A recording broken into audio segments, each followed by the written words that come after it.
मोदी जी, इमरान खान को शिकायत है, उन्होंने बताया कि मैं जब प्रधानमंत्री बना तो आपको फ़ोन किया, आपसे उन्होंने कहा कि मैं पठान का बच्चा हूं, सच बोलता हूं, तो एक मौका तो उन्हें भी मिलना चाहिए। इमरान खान से मैं पहले भी मिला हूं, विस्तार से मेरी बातचीत भी हुई है। जब वो प्रधानमंत्री यानी उनकी पार्टी के सबसे बड़े नेता चुन करके आए तो मैंने टेलीफोन भी किया था, देश के एक मुखिया के नाते, और तब भी मैंने उनसे कहा था, देखिए इतना बार हमने लड़ाइयां लड़ ली, हर बार आपकी पिटाई हुई।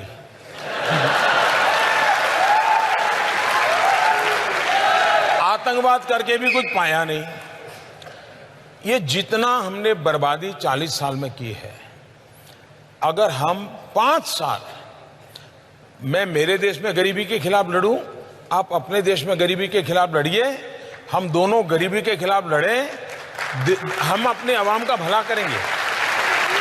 तो उन्होंने मुझे कहा कि देखो मोदी जी, मैं पठान का बच्चा हूं, मैं सच बोलता हूं, और इसलिए मैं आपको कहता हूं कि आइए हम नई शुरुआत करें। ये बात हुई थी। पाकिस्तान में समस्या ये मैं अनुभव से, मेरा अकेले का अनुभव नहीं है, दुनिया के देशों का अनुभव है। मैंने दुनिया के कई देश के महापुरुषों से बात की है, गल्फ कंट्रीज के, अरब राष्ट्रों के सभी नेताओं से मैंने बात की है, मैंने अमेरिका, चाइना, रशिया, उन सब से भी बात की है।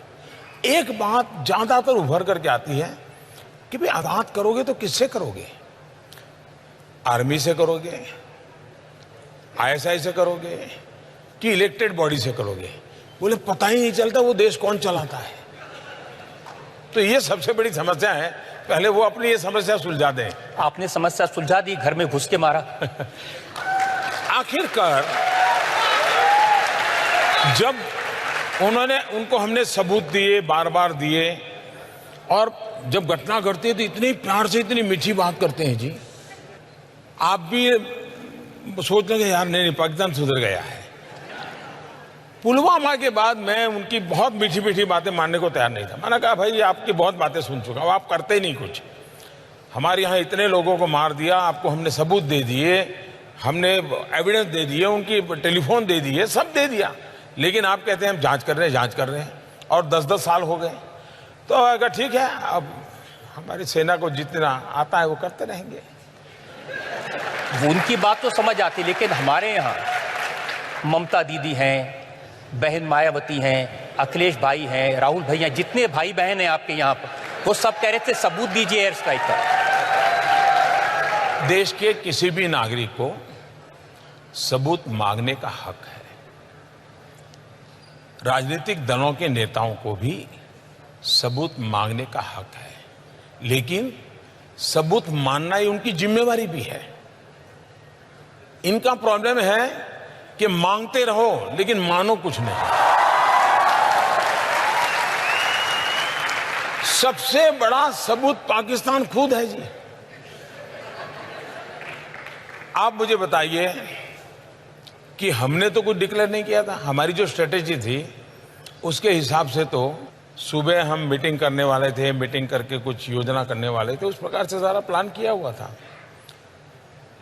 जब 3-3:30 बजे सब पूरा हो गया, हमारे लोग लौट आए, वो अपना यूनिफॉर्म वगैरह उतार करके सब अपना चाय वाय कर रहे थे, तो बड़ा हंसी मजाक का काम चल रहा था जी। मुझे भी इन्फॉर्म कर दिया गया, तो पहले मेरा मन कर गया कि चलो सो जाएं। फिर मुझे हुआ नहीं यार, देखे जरा इंटरनेशनल में कुछ हलचल तो नहीं है। तो मैं जरा ऑनलाइन जाकर के सारा सर्फिंग करने लगा कि दुनिया में कहीं पर इस घटना की खबरें आना शुरू हुआ तो नहीं है। घटना बहुत बड़ी थी। उधर मेरे लोगों को मैंने कहा ठीक है अब आप सो जाइए, लोग थके हुए होंगे, सुबह बात करेंगे। लेकिन मैं नहीं सोया। 5-5:15 बजे पाकिस्तान ने ट्वीट किया कि भारत आकर के मार के चला गया।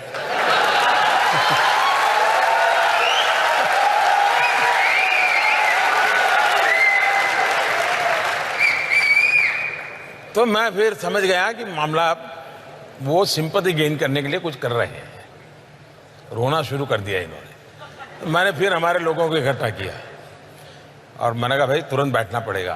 तो जब रात भर जगे थे लेकिन फिर भी इकट्ठे हुए फिर परिस्थिति का मूल्यांकन किया, फिर आगे की रणनीति हम बनाते रहे। ये सही है कि पाकिस्तान ने बालाकोट के उस इलाके में जंगलों में कुछ मिसाइल गिराए निशान बनाने के लिए, ताकि दुनिया को बता सकें कि भारत का निशाना चूका? ये इस विषय के जो जानकार लोग हैं इन्होंने खोज के निकाला है कि, और जिसकी चर्चा पिछले 2-3 दिन से ज्यादा हो रही है, इस सब्जेक्ट के एक्सपर्ट हैं, उन्होंने कहा भाई अब उनके लिए मुसीबत थी कि भारत ने आकर के यहाँ किया है तो ये सिद्ध हो जाता था कि यहाँ टेररिस्ट कैंप था, क्योंकि इतने बड़ी पहाड़ी में घने जंगल में एक अकेली इकलौती बिल्डिंग और जिसमें भी 600 लोगों की रेसिडेंशियल एकोमोडेशन, तो हर किसी को सवाल उठता है कि क्या था।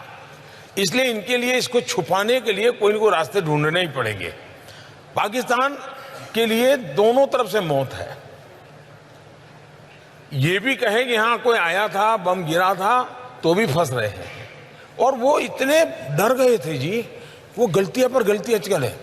विमान उनका गिरा, उन्होंने कह दिया हिंदुस्तान का गिरा। पायलट उनका मरा, उन्होंने कह दिया हिंदुस्तान का मरा। यानी वो बिल्कुल ही बैलेंस खो चुके थे। और बैलेंस खोने का कारण था कि इतनी बड़ी घटना उनके लिए असंभव थी जी, और अभी भी उस सदमे में से बाहर नहीं आए। ये तो भारत में अगर चुनाव ना होते ना, अगर चुनाव ना होते और ये तू मैं ना होती और सामान्य दिवसों में घटना हुई होती, तो विश्व की जो महत्वपूर्ण मिलिट्री ऑपरेशंस हुए हैं इसकी उसमें गिनती होती जी। ये चुनाव के तू मैं में भारत के वीरों के पराक्रम को हमने नजरअंदाज किया है। और इसलिए मैं तो ईश्वर से प्रार्थना करता हूं कि चुनाव नतीजों के बाद शांति से इसके एक्सपर्ट हो, वो देश को समझाएं कि भारत के लोग कितने पराक्रमी हैं, कितना बढ़िया काम किया है।